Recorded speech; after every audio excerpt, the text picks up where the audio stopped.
Okay, any writers you'd love to work with or work with again? I went to drama school with a wonderful writer called Roy Williams and did a few of his plays when we were students, but I've never done one professionally. I'd love to work with Roy. Work with again, goodness, yeah, there's a fella called Craig Baxter. I did a play of his once that was tremendous. I'd like to work with him again. Any you've never worked with? Yeah, Roy.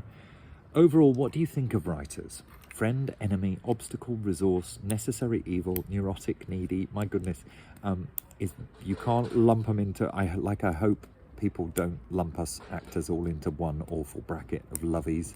I wouldn't put writers into any one bracket. Generally, they are my friend and resource. Yeah. How should a writer negotiate a relationship with actors? E.g., Craig was advised once to bring biscuits to rehearsals. Excellent. Flapjack always goes down well. I think a writer, isn't the direct conduit. There is normally a director. So be patient as they, in the first stages of saying your words out loud, sound like they're getting it all wrong and it's not how you imagined in your head, and embrace collaboration because they're going to bring their own magic to it. Any writer who wants to have things exactly how they want it had better go and write novels or poetry, because plays and screenplays will involve collaboration and other people's magic and other people's mistakes. What do you see as the strengths and weaknesses of different media, radio, screen, theatre? I'm going to pause there and think about that one. Right, next question was, what do I see as the strengths and weaknesses of the different media?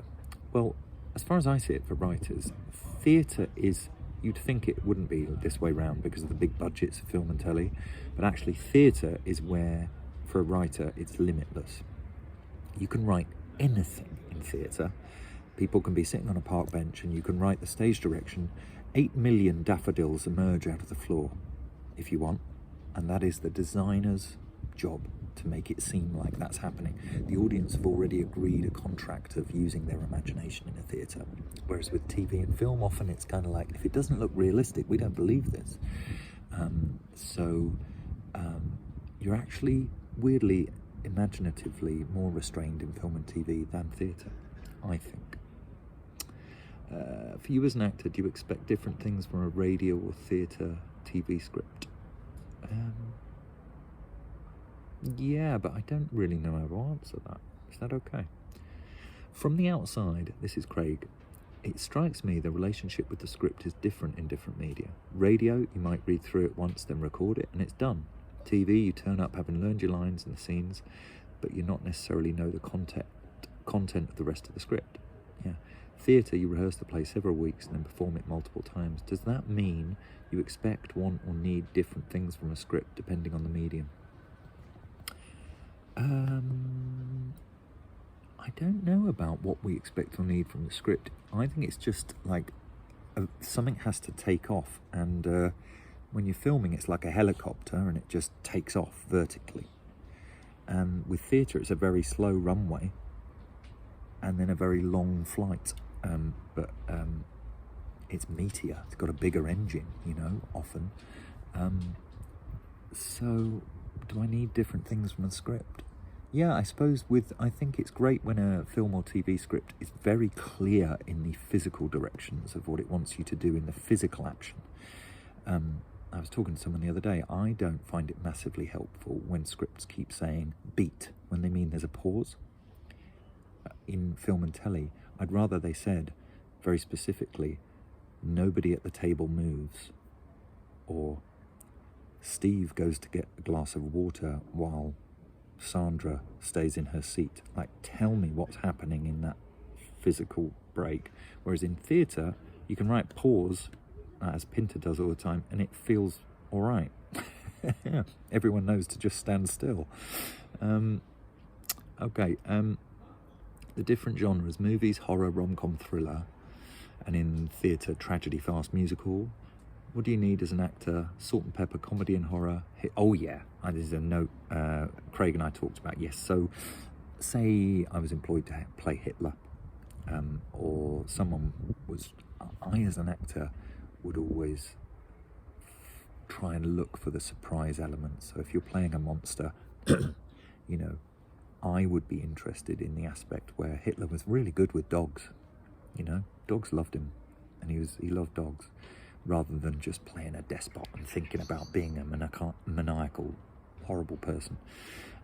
So always look for the salt and pepper in something. So, you know, you're doing a farce, where is the truth and the pain? It'll only make things funnier.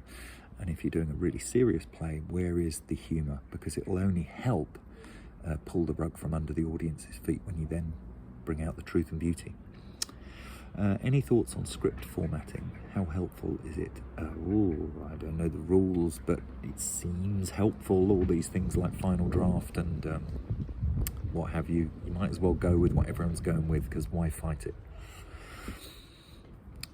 Actor into writer. Do you think actors make good writers, and why? Yes, after they've been doing it for a while, I think they really do.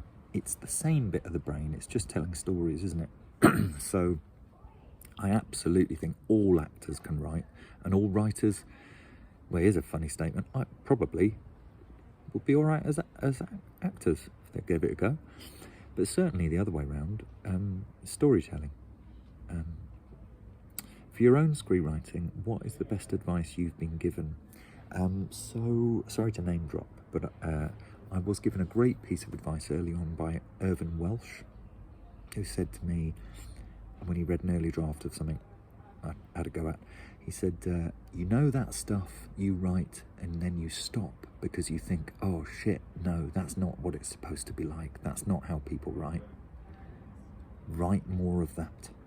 That's what he said to me, because that is your own individual voice. Don't worry about fitting into a box. Write whatever you want, however you want. And then he says, what's it like acting a role you've written? I don't know, because I'm actually in an episode as an actor that I haven't written. So I've never yet acted in something I've written. I look forward to it. All right, thanks guys. Hopefully we'll do this in the flesh. This is the emergency standby.